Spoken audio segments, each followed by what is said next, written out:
नमस्कार, बहुत स्वागत है आपका। आषाढ़ मास की कथा। आषाढ़ मास में भगवान श्री कृष्ण, भगवान श्री हरि की आराधना होती है। इस महीने में श्री हरि सो जाते हैं और जगत का पालन यहाँ से शिव जी करते हैं। तो इस महीने में स्कंद पुराण की कथा सुनने का विधान है। चलिए सुनते हैं। भगवान शिव की महिमा।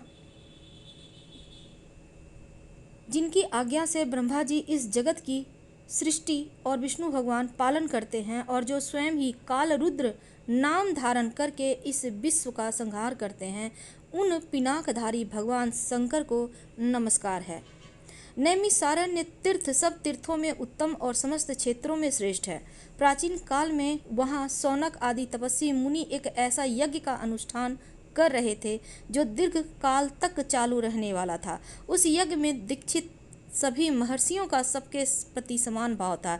एक दिन उन सभी महात्माओं के दर्शन की उत्कंठा से प्रेरित होकर महातपस्वी व्यास शिष्य लोमस मुनि वहां पहुंचे। उस दीर्घकालिक यज्ञ का अनुष्ठान करने वाले मुनियों ने लोमस जी को आया देखकर एक साथ ही उठकर उनका स्वागत किया। सबके मन में उल्लास सा छा गया और सभी उनके दर्शन के लिए उत्सुक थे। वे पाप रहित महाभाग महर्षि गण लोमेश जी को अर्घ्य और पाद निवेदन करके उनके सत्कार में लग गए। आतिथ्य के पश्चात उन्होंने विस्तार पूर्वक शिव धर्म सुनाने के लिए लोमस जी से प्रार्थना की। इस पर उन्होंने शिव जी के उत्तम महात्मा का वर्णन इस प्रकार किया। लोमस जी कहते हैं, 18 पुराणों में परम पुरुष भगवान शिव की महिमा का गान किया गया है। अतः शिव जी के महात्मा का पूर्णतया वर्णन कोई भी नहीं कर सकता। जो लोग शिव इस 2 अक्षर के नाम का उच्चारण करेंगे, उन्हें स्वर्ग और मोक्ष दोनों प्राप्त होंगे। इसमें तनिक भी संदेह नहीं है। महादेव जी देवताओं के पालक और सबका शासन करने वाले हैं। वे बड़े उदार और घरदानी हैं। उन्होंने अपना सब कुछ दूसरों को दे डाला है, इसलिए वे सर्व कहे गए हैं। जो सदा कल्याण करने वाले भगवान शिव का भजन करते हैं, वे धन्य हैं। जिन्होंने दूसरों की रक्षा के लिए विष भक्षण किया, दक्ष यज्ञ का विनाश किया, काल को दग्ध कर डाला और राजा श्वेत को संकट से छुड़ाया, उन महादेव जी की महिमा का वर्णन कौन कर सकता है। मुनियों ने पूछा, मुने, भगवान शिव ने कैसे विष भक्षण किया और कैसे दक्ष यज्ञ का विनाश किया, ये सब बातें हमें बतलाइए। हमारे मन में यह सब सुनने के लिए बड़ी उत्कंठा है। तब लोमेश जी कहते हैं, विप्रगण, पूर्व काल की बात है। प्रजापति दक्ष ने परमेष्टि ब्रह्मा जी के कहने से अपनी पुत्री सती का विवाह महात्मा शंकर जी के साथ कर दिया। एक दिन वे ही दक्ष स्वेच्छानुसार घूमते हुए नैमिषारण्य आए और वहाँ के ऋषि मुनियों ने उनका बड़ा आदर सत्कार किया। संपूर्ण देवताओं और असुरों ने भी स्तुति नमस्कार के द्वारा दक्ष का सम्मान किया, किंतु भगवान शंकर ने उनको प्रणाम नहीं किया। दक्ष ने जब इस बात के लक्ष्य किया तो उनके मन में बड़ा क्रोध हुआ और वे प्रजापति ठहरे। यह अपमान कैसे सहते भला। उन्होंने तुरंत भगवान शिव के प्रति कटु वचनों की बौछार आरंभ कर दी। अहो, ये संपूर्ण देवता असुर भी मेरी चरणों में मस्तक झुकाते हैं। श्रेष्ठ ब्राह्मण भी अत्यंत उत्सुक होकर मुझे प्रणाम करते हैं, परंतु यह शंकर दुष्ट पुरुषों की भांति मेरे सामने शीश क्यों नहीं झुकाता। वह भूत प्रेतों का स्वामी है, सदा प्रेत पिशाचों से घिरा रहता है, फिर भी अपने आप को महान समझता है। इसलिए आज मैं उसको श्राप देने को उद्यत हुआ हूँ। श्रेष्ठ ब्राह्मणों, मेरी बात सुनो और इसका पालन करो। आज से इस रुद्र को मैं यज्ञों से बहिष्कृत कर दिया। अब दक्ष का यह कठोर वचन सुनकर नंदी को बहुत क्रोध आया और वे बोले, अहो स्वामी महेश्वर, यज्ञ भाग से वंचित किए गए। यज्ञ, दान, तप, नाना प्रकार के तीर्थ जिसके नाम से ही पवित्र हुए हैं, उन्हीं भगवान शिव को श्राप क्यों दिया गया। खोटी बुद्धि वाले दक्ष, वह यज्ञ जिसमें शंकर जी का भाग ना हो व्यर्थ ही होगा। दुर्बुद्धे, तू उस यज्ञ की रक्षा कर। अरे, जिन महात्मा शिव जी ने संपूर्ण विश्व का पालन किया, उन्हीं को तू श्राप दे डाला। तब महादेव जी ने नंदी से कहा, महामते, तुम्हें ब्राह्मणों के प्रति कभी क्रोध नहीं करना चाहिए। मैं ही यज्ञ हूँ, मैं ही यज्ञ करने वाला यजमान और आचार्य हूँ। संपूर्ण यज्ञांग भी मैं हूँ, इसलिए मैं सदा यज्ञ में रत हूँ। मुझे कोई श्राप देकर यज्ञ बहिष्कृत नहीं कर सकता। इसी प्रकार सर्वव्यापी होने के कारण मैं किसी के भीतर नहीं हूँ और किसी भी सीमा से आबद्ध नहीं हूँ। इस दूर दृष्टि से देखने पर मैं सदा ही सब यज्ञ में ब्रह्म हूँ।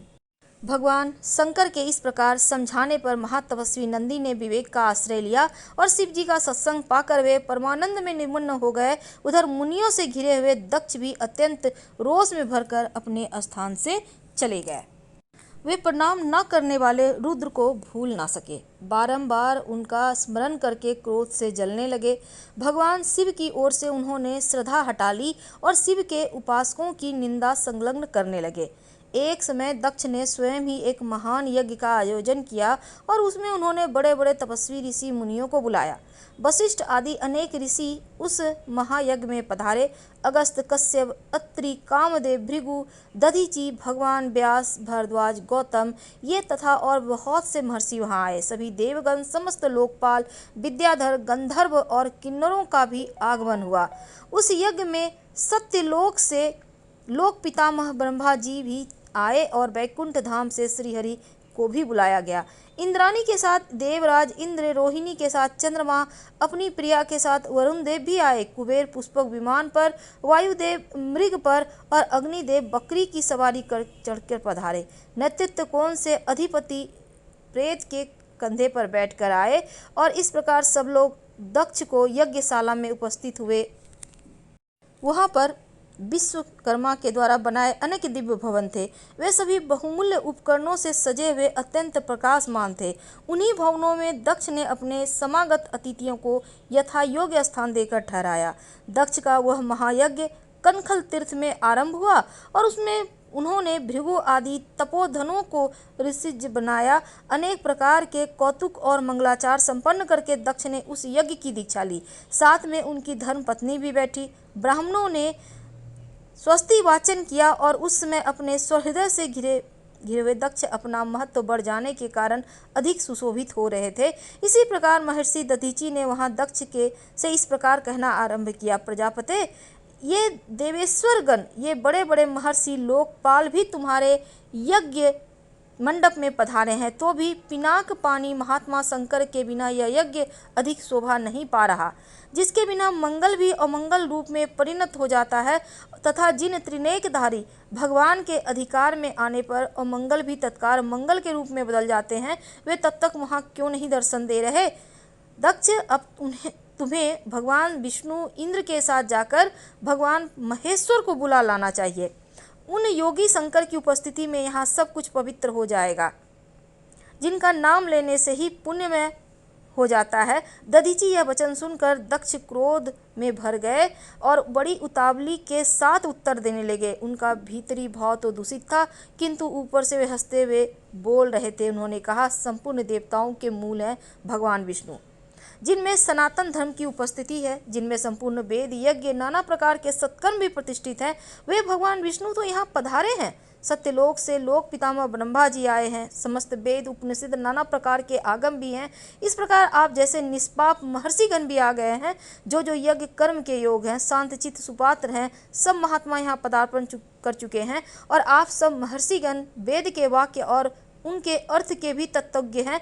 दृढ़तापूर्वक व्रत का पालन करने वाले आपके होते हुए हमें रुद्र से क्या प्रयोजन है? ब्राह्मण, सब लोग मिलकर मेरे इस महान यज्ञ को सफल बनाएं। दक्ष की बात सुनकर दधीचि कहते हैं, पवित्र अंतःकरण वाले समस्त श्रेष्ठ महर्षियों और देवताओं के समुदाय में यह बड़ा भारी अन्याय हुआ है। भगवान शिव के आमंत्रित नहीं किया गया महात्मा शंकर के बिना इस यज्ञ में शीघ्र ही महान विघ्न आने वाला है। ऐसा कहकर महर्षि दधीचि अकेले ही दक्ष की यज्ञशाला से निकल पड़े। तुरंत अपने आश्रम को चले गए और उनके जाने पर दक्ष ने हंसते हुए कहा, ब्राह्मणों, दधीचि शंकर के प्रेमी हैं, वे चले गए। आप सब लोग वैदिक सिद्धांत में रत रहने वाले हैं। भगवान विष्णु आप सबके अग्रणी है। अब शीघ्र ही आप लोग मेरे यज्ञ को सफल बनाइए। जब उन सभी महर्षियों ने वहां देव यज्ञ आरंभ किया, उसी समय महादेवी दक्ष कुमारी सती ने, जो गंध माता पर्वत पर अपनी सखियों के साथ विराजमान थी, रोहिणी के साथ चंद्रमा को कहीं जाते हुए देखा। वे यज्ञ में ही जा रहे थे। सती ने अपनी सखी विजया से कहा, विजय, तू शीघ्र जाकर पूछो तो सही, ये चंद्रमा कहाँ जाएंगे? उनके आदेश से विजया चंद्रमा के समीप गई और विनय करके उनके यात्रा का उद्देश्य पूछा। चंद्रमा ने दक्ष के यज्ञ में जाने का वृतांत कह दिया। यह सुनकर विजया को बड़ा हर्ष हुआ और विस्मय हुआ। उसने तुरंत लौटकर सती ने चंद्रमा की कही हुई बातें कह सुनाई। जिसके सुनकर देवी ने विचार किया कि क्या कारण है जो पिता ने मुझे नहीं बुलाया। क्या मेरी शिशुनी माता भी मुझे भूल गई। आज मैं भगवान शंकर इसका कारण पूछती हूँ। वह निश्चय करके ही सती देवी सखियों के साथ वहीं पर ठहरा कर स्वयं भगवान शंकर के पास गई।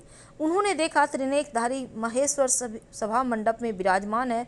चंड मुंड आदि सभी सार्सद उन्हें सब ओर से घेर कर बैठे हैं। वान भृंगी नंदी महाकाल महारौद्र महामुंड महाशिरा धूम्रकेतु धूम्रपाद अन्य बहुत से गण रुद्र का अनुवर्तन करने वाले हैं। सभी जितेंद्रिय और वीतराग हैं। लोक कल्याणकारी भगवान शंकर इन सबसे घिरे हैं और परम अद्भुत आसन पर विराजमान है। सती का मन भगवान शिव का दर्शन करते ही उनकी ओर आकृष्ट हो गया। वे सहसा उनके समीप चली गई और भगवान शिव बड़े आदर के साथ प्रीति युक्त वचनों से सती को आनंदित कहा, प्रिय, इस समय तुम्हारे यहाँ आगमन का कारण क्या है। सती कहती है, देवेश्वर, मेरे पिता के घर महान यज्ञ हो रहा है, उसमें चलने के लिए आपकी रुचि क्यों नहीं होती। भगवान शिव, यद्यपि आप उस यज्ञ में बुलाए नहीं गए हैं, तभी आज मेरे कहने से मेरे पिता की यज्ञशाला में आप स्वयं सब प्रकार से प्रयत्न करके पधारें। सती का यह वचन सुनकर महादेव जी ने मधुर वाणी में कहा, कल्याणी, तुम्हारे पिता की दृष्टि में जो देवता असुर किन्नर आदि सम्माननीय हैं, वे सब निस्संदेह उसके यज्ञ में पहुँचे हैं। सुंदरी, जो लोग दूसरों के घर बिना बुलाए जाते हैं, वहाँ मृत्यु से भी अधिक कष्टदायक अपमान सहना पड़ता है, इसलिए तुम्हें यज्ञ में नहीं जाना चाहिए।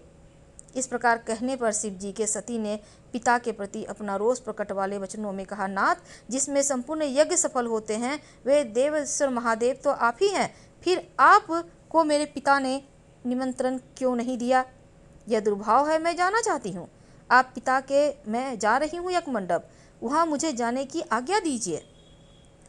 सती देवी के यूँ कहने पर भगवान महेश्वर बोले, उत्तम व्रत का पालन करने वाली देवी, यदि ऐसी बात है तो इस नंदी पर सवार होकर जाना और तुम्हें मैं शीघ्र वहां जाने की आज्ञा देता हूं, यात्रा करो। भगवान शिव के आदेश से 7000 रुद्रगण सती देवी के साथ चले। उन गणों से घिरी हुई देवी ने अपने पिता घर की ओर प्रस्थान किया।